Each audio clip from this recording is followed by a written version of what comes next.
Господинот Васко Ковачевски, наместо се заканува и дрско да се однесува, треба да им одговори на граѓаните дали е вистина дека ги злоупотребил нивните пари и својата позиција како директор на РЕК Битола.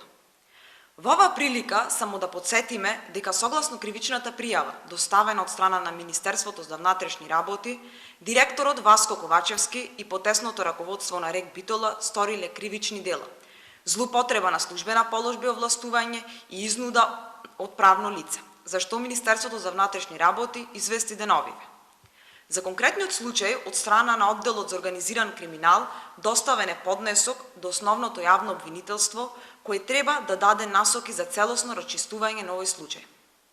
Сега основното јавно обвинителство потребно е да ја покаже својата стручност и непристрасност и да постапи по доставените известувања, а во насока на целосно расчистување и расветлување на криминалиите на Васко Ковачевски и раководството на РЕК Битола.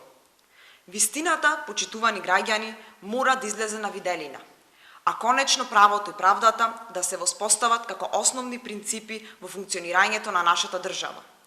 Нашата единствена цел е 15 јули, заедно да се избориме за право и правда.